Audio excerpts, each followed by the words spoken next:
All right, good morning. Good morning, Your Honors. How are you? Mark Nation on behalf of Mr. Baker. I'll reserve 5 minutes. 5, you got it. I want to start at the preliminary charge conference, but I don't want to lose sight of the fact that we were denied the discovery needed in this case to properly prepare. At this initial charge conference, I submitted jury instructions as to the fraud and concealment and as to their other affirmative defenses. At that point, we did not know still what their affirmative defenses were. They hadn't pled them. We then asked to take a corporate representative deposition to figure out the facts supporting their affirmative defenses. Talking about the charging conference?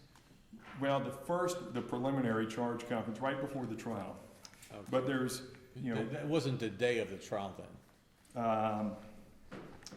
I think we argued preliminary that morning, Monday morning, that day. We had submitted them a week or so before. Did the proposed instructions include the definition for false statement? Yes, sir.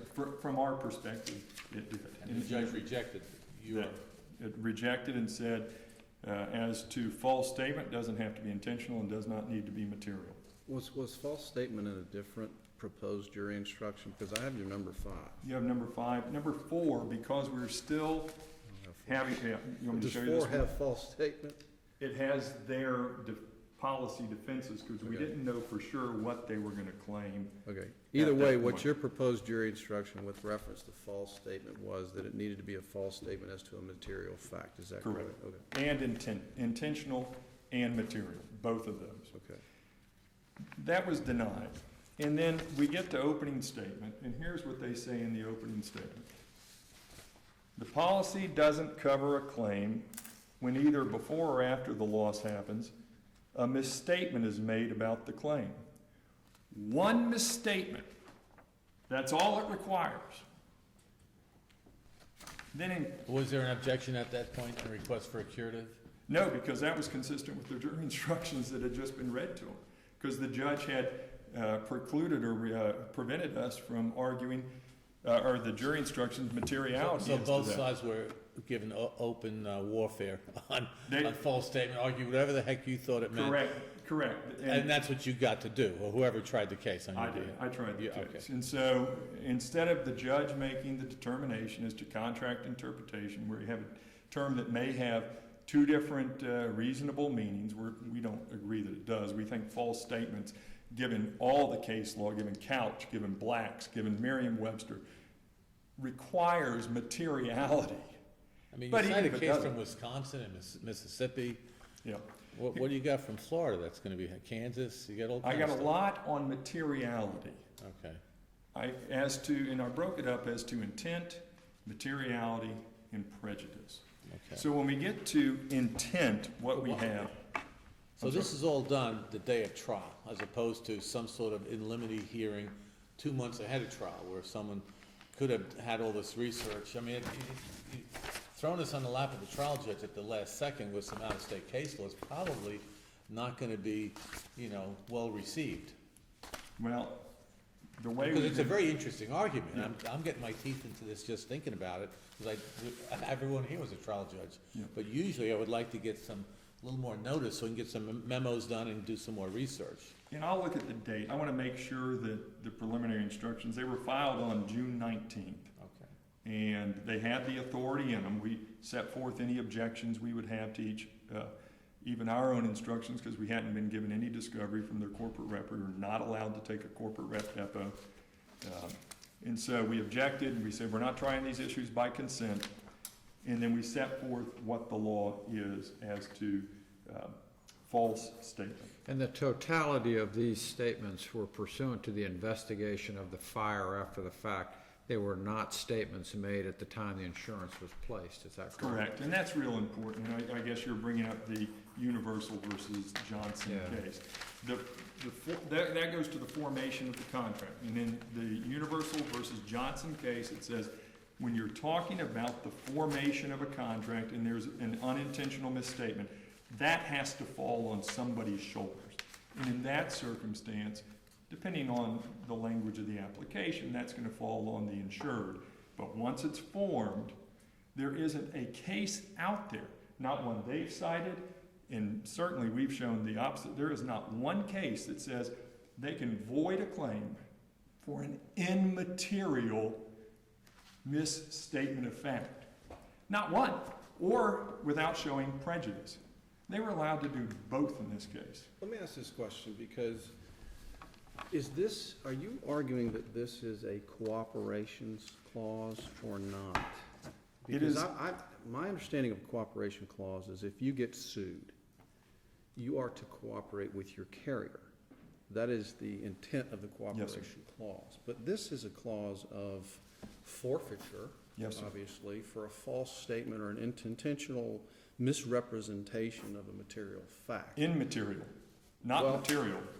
Let me ask you this question, because I do have the instruction that was given, and I didn't see another instruction that was separate as to false statement, because this was, which is entitled Defenses Continued, includes an instruction as to both intentional concealment and misrepresentation and false statement. So am I on the right instruction? Page 2146 of the record. Right, correct. Okay, now, I'm asking this question. Does this the fourth paragraph where it starts with the word material, and I'm going down to the last clause of the last sentence. That is to be material, an assertion must relate to a fact or circumstance that would affect the liability of the insurer. Does that save the insurance company here in terms of making it material? Absolutely not. And I'll read what he argued, and this is what he argued in closing. Because I said that needs to apply not only to the intentional misstatement of material fact, which is question 4A of the verdict form. We've got to tell the jury that applies, that materiality requirement also applies to the false statement. And if you look at the verdict form, which by some cruel trick of nature came out while Axis, I'm sitting there waiting for the jury, and Axis comes out while I'm waiting for the jury. But if you look at 4A and 4B, what we have is the words intentionally and material are in 4A. And what the jury instruction says is wherever the words intentional and material show up, this is what they mean. And then the court broke out false statement to 4B. And so here's what the argument is from counsel. And they're going to say, we never argued that you could void the policy for an immaterial misstatement. But this is what they argued. First of all, they didn't open it. And then in closing, Mr. Swift says, the first part is going to ask whether or not Lonnie Baker intentionally concealed or misrepresented any material fact. That's question 1. He means 4A. And the jury found he did not. He did not. Right. He didn't set this fire. It's not incendiary. He resided there. He didn't make a material misrepresentation of intentional misrepresentation of material fact. And the man lost this case. Did you argue that this was an inconsistent verdict? I couldn't. It appears on its face to be inconsistent. I couldn't based on the jury instructions that were given. Based on those given, nobody could stand up to this scrutiny. But 4B does track the policy language. It does, but in the policy it's all together. In every case that interprets 4B says there's got to be intent and materiality there. Let's go back to 4A, they find that he did not conceal or misrepresent any material fact. 4B, they found that he did make a false statement relating to his insurance. Yes. Well, on the evidence, those are both true statements, aren't they? If false statement does not require materiality, if false statement does not require intent, then this man was submitted to 2 recorded statements, 4 hours of an examination under oath, 5-hour deposition, and 4 hours on the stand, and they were able to, he was asked the same question, hundreds of questions, but same question multiple times, and every once in a while he'd answer a question and it would be inaccurate. But the jury has concluded it was not material. He was asked things like, who all's ever lived at the house, in one of the statements, and then somewhere else, well, what about your brother-in-law? And, oh yeah, he slept on the couch for 2 weeks or a couple months a year ago. They're looking for an aha. Think of the chaos that would result if this is the law. They can void a claim if they can find an unintentional and immaterial misstatement, and we haven't even gotten to prejudice yet. Well, except it doesn't look like the jury was confused or fooled in any way by this instruction. They found that he did not conceal or misrepresent any material fact. Correct. But they found that he made a false statement relating to his insurance. Both of those things seem to be overwhelmingly true based on the evidence. So how did they get it wrong here? The jury didn't get it wrong. The judge did with the jury instructions. There has to be intent. Here's what Mr. Swift argues with regard to 4A. He says that one requires intention. That one requires materiality. But the next question, he goes, says whether Lonnie Baker made a false statement. If it was supposed to be intentional, it would be in both places.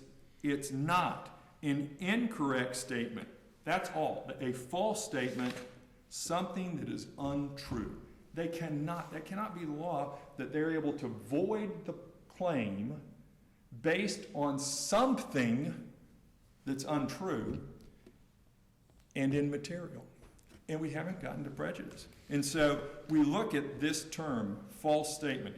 Black's Law Dictionary says an untrue statement knowingly made with intent to mislead. Couch says intent with regard to making a false statement has been stated as knowing, willful, willfully being known with an intent to defraud. Then we have there are no Florida cases on that intent. There is on materiality, but on intent. But there's a Fifth Circuit case interpreting Florida law, Berkshire versus Moffitt, and they said false statement means intent to deceive. And then we have a Fourth Circuit case that says specifically the differences between the exact same clause and the differences between those three things, intentional misrepresentation with intent to deceive, false statements, fraudulent conduct, the differences, if any, are inconsequential. We then have an Eastern District of Michigan case saying the same thing, and we've got a Michigan State case saying the same thing. They don't have one case that says there doesn't have to be intent for false statement. That's intent. Then you get to materiality. We got cases, Macias, Curran, all the cases say if you're going to void the claim, it's got to be substantial. It's got to be material. Every single one of them. They were able getting to the 7-minute mark, so okay. keep that in mind if you want to save 5 for rebuttal. Yes, sir. And they were able to void this policy with no intent, with no materiality, and with no prejudice. I argued before trial, we had the second charge conference. I'm arguing there. Intent, materiality, and prejudice. They've got to show prejudice. And that's what Curran tells us. That's what Axis tells us. This is a forfeiture clause. This is something that happens after the claim arises. And in Axis, you've said, if that's how you're going to void the claim, based on something that arises after the claim arises, then there's going to avoid liability through forfeiture. The insurance company must demonstrate that it was substantially prejudiced by the insured's non-compliance. Only that failure which constitutes a material breach and substantially prejudices the rights of the insurer in defense of the cause will release the insurer of its obligation to pay. Is Curran just limited to CMEs or not? No, it is not. And the 4th DCA did mention that. The 5th DCA in my beach scene case 2 weeks ago said that's a burglary of a commercial building, said no, it applies here. But even if Curran only applied to UMCMEs, in footnote 7, this is what they say. If the insured breaches a notice provision, which this isn't a notice provision, prejudice to the insurer is presumed, but may be rebutted. Whereas if a cooperation clause has been breached, the insurer must show a material fact or a material failure to cooperate, which substantially prejudices the insurer. This is more akin to the cooperation clause, certainly, than the notice clause. In fact, it's a lot like a CME. The CME is go to the doctor and tell them what's wrong with you. Here is sit for your examination under oath or your depo and tell us what you're claiming. 5 minutes, you can keep going if you want to. I could keep going, but I'm gonna So take your you find no distinction between the fraud and misrepresentation clause versus a cooperation clause in terms of having to show prejudice? I can't. I do think for the fraud and misrepresentation, and you've got a good case on that here in the second DCA, this Hunt v. Washbowl case, where there was overcharging, double billing, charging for items not provided, and the second DCA said, you still got to show prejudice. You still. They have to show materiality. They have to show prejudice. The final point is I think it should be reversed. Judgment entered in favor of Mr. Baker because the jury found there's been no intentional misrepresentation of any material fact. And if it's not reversed, then new trial, because we asked for a corporate representative depo on the facts that support your affirmative defenses. We were precluded from taking that deposition. They claimed it was irrelevant and work product, which maybe it was, but then they can't present it at trial. Can't have it both ways. Thank you. All right, I'm going to save you 4 minutes. I'm going to round up to 4 minutes. Thank you, sir.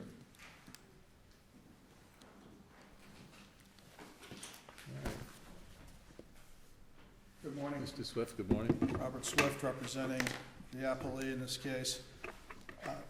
Mr. Baker got on the stand as the first witness, and after hours of testimony, a juror asked him a question, and the juror asked him, when did you find out whether this was intentional or accidental? And he said, yesterday. That's what he told him. We then called his wife on the stand. So what's the implication? Well, the implication is that there are so many misstatements, untrue statements, contradictory statements, that the jury, there's no way that this jury could have possibly found that he didn't make false statements that affected Florida Peninsula's ability to investigate and steer the direction of this claim. Yeah, but the investigation occurred almost immediately, and it was a very quick conclusion that it was incendiary, even to the point of being in the bedroom or something like that. Wouldn't you agree that a false statement, otherwise known as a lie, has to refer to something material?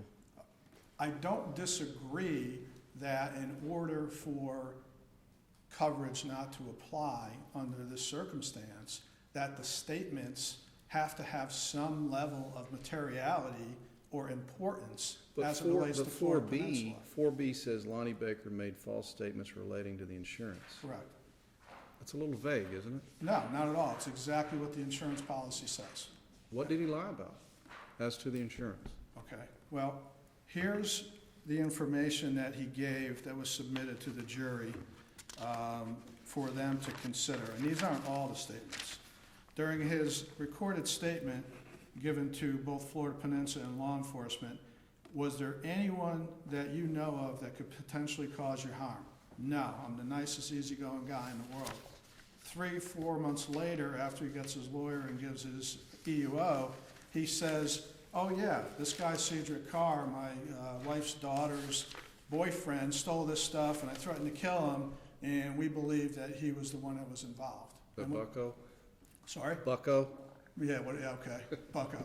And I'm gonna make a statement about that in a minute, but I want to address the question regarding these other inconsistencies. Who had access or keys to the home? That was asked early on. Just me and my wife. Then, later on, it became, oh yeah, my daughter might have had Was some. there any connection between these, what you indicate are false statements, and prejudice the insurance company, where it thwarted an investigation? Those people flew the coop, they couldn't get reimbursed, they couldn't get the real guy.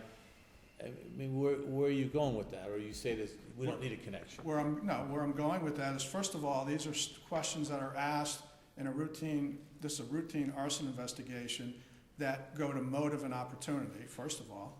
And secondly, they go to their rights of recovery. Whose motive and opportunity?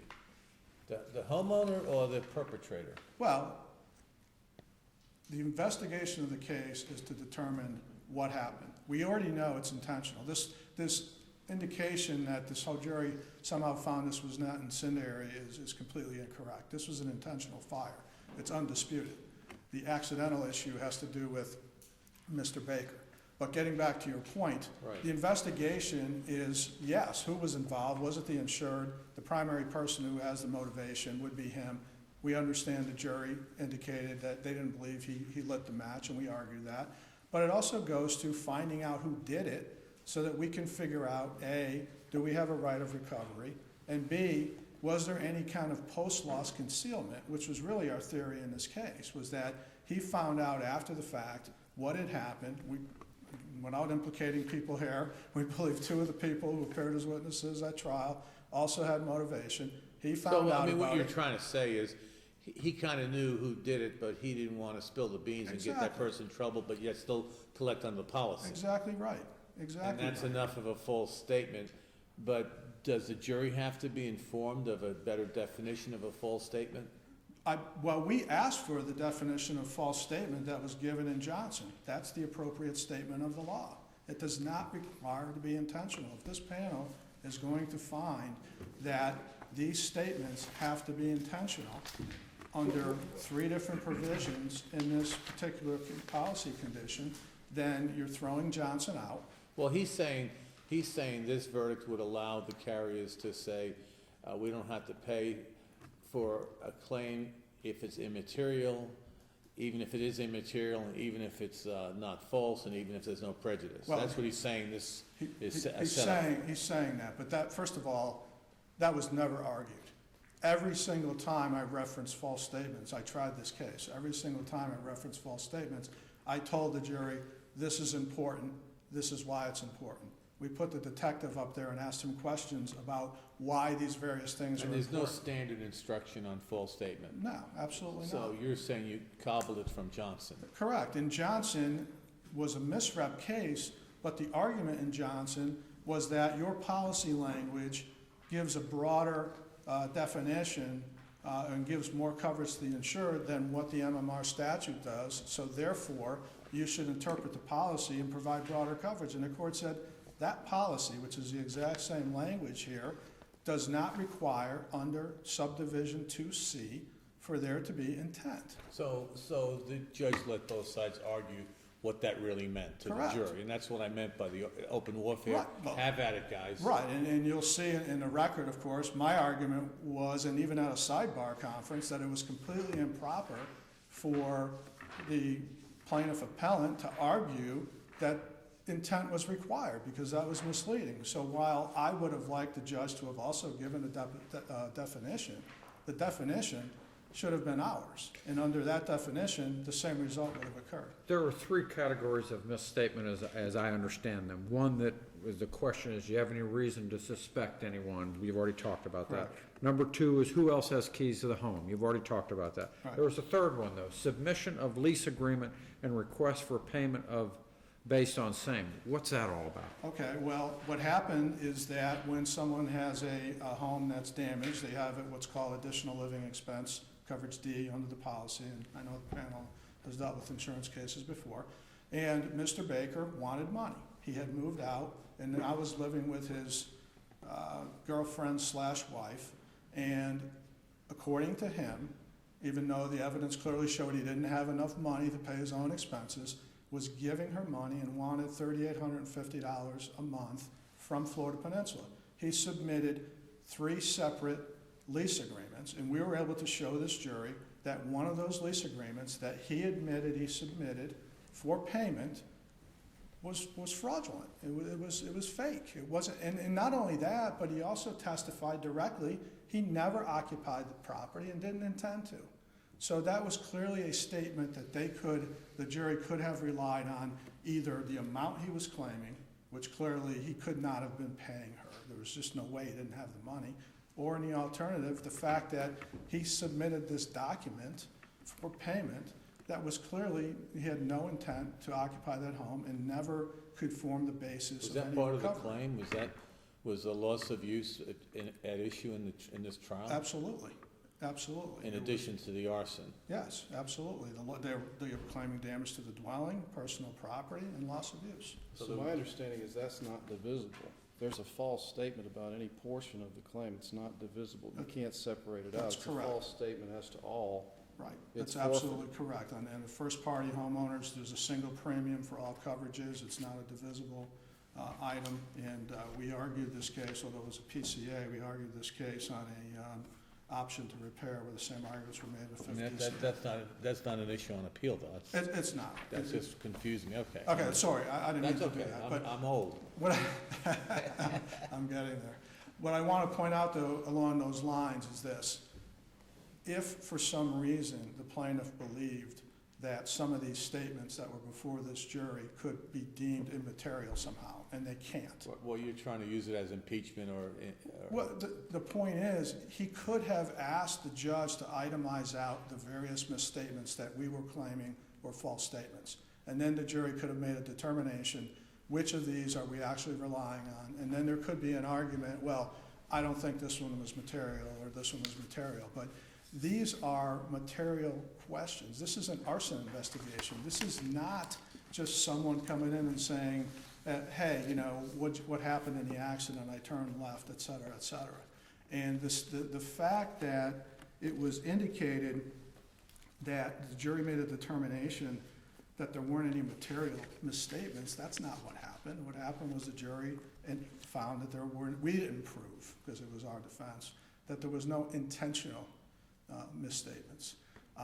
This particular provision is more akin to a exclusion than it is to anything else. And I understand what Curran attempts to do, and believe me, in the 35 years of insurance law, I don't understand how Curran put this definition together.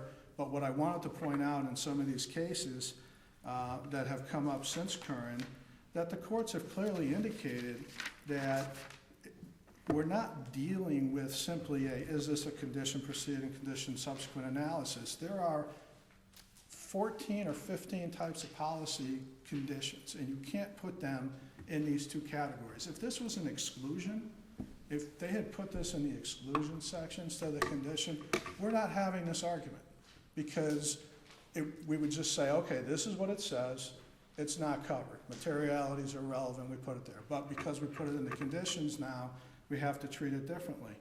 One of the cases that was raised in a reply brief, Curtis versus Tower Hill, that this court decided, goes back to Macias and talks about the distinction between a notice and a cooperation clause. This is the single most important clause in a property insurance policy that we're dealing with here today. And to suggest some way that there should be a lesser standard for the insured to comply or to meet in that instance than a notice provision, makes no sense. Because we have this and we're saying, wait a minute, we have no coverage if this happens. But yet, we somehow have to now come in and show prejudice. That means they can lie, they can say whatever they want, they can bury their head in the sand, say, I don't know anything about it, and as long as we don't pay the claim and they come clean, no ramifications. So this is not a cooperations clause? Absolutely not, nowhere close. And if you look at the cases that are the arson type cases, they draw that distinction. And by the way, the policy language has evolved over the years. Years ago, in these provisions, everything was about fraud and intent. And the insurance companies figured out that, well, it's very difficult to win those cases. What we want to do is we want to put a provision in the policy that makes sense for everybody, that puts the insured on notice, hey, you have to be forthcoming. Mr. Baker got on the stand and said he understood he needed to tell the whole truth, nothing but the truth. He made these statements. They were clearly false. This jury gave full consideration to his arguments. This jury determined, based upon the totality of the circumstances and how he responded to this claim, that he should not get paid. That's what the jury determined. The jury instructions, again, were a correct statement of the law. The only proper jury instruction for false statement was material and intentional. That's not a proper statement of the law. So absent that, you can't give the instruction. There was no argument, hey, put in material but not intentional. Are you still relying on the Lopes case? On what? The Lopes v. Allstate case? I'm sorry, I didn't even recall putting that in my brief, Judge. I think it was in there somewhere. It certainly was argued about during trial, but either way, Let me, third DCA case, it's an auto accident, but I just want to see if I put it, I did not brief it, Judge. there's misrepresentation about an accident. But anyway, the holding is if there's a willful statement of a material fact, Right. there's no requirement to show prejudice. Okay. And along those lines, I think, again, there's a difference between there's a middle ground between intentional and a mistake or a simply an incorrect statement. There's a middle ground there. If you look at the cases involving interpretation of policy applications, they have some of these insurance policies on the misrep cases talk about to the best of your knowledge. And the court says, well, that sets a different standard than just an incorrect statement. But even in those to the best of your knowledge cases, what the courts say is if you know the information, if you have knowledge of it, and still don't provide it, that's enough even under that set of circumstances. So that's what we're dealing with here. Mr. Baker had the information. We don't know if the jury believed he was making his misstatements at the beginning, at the EUO, because there's so much contradictory information. But there's a plethora of misstatements here that all go to those three things that Justice Morris indicated, which is subrogation rights, finding out who did it, motive, opportunity, and then, more importantly, how much money is the person entitled to recover on this claim. And I don't know how much time. You got about 4 minutes left. Okay. I wanted to make a couple of points, but if there's other questions, I'm happy to answer them as well. The Berkshire versus Moffett case from 1967, if you look at a lot of these older cases, they treat things differently, but that case was actually a jury verdict for the plaintiff, where the defendant was appealing. We didn't have any policy language there. We have no idea what it was. We didn't have any jury instruction there. I think that, again, the notion that somehow Curran has now eviscerated the Macias distinction is inaccurate, because Macias still lives and it's being relied on. So if there's a distinction between a notice provision, a cooperation provision, and then looking at the 4th DCA cases that I cited, there's clearly the 5th DCA loves Curran and employs it all the time. I've seen the cases, I've been in the arguments. The 4th DCA disagrees on that.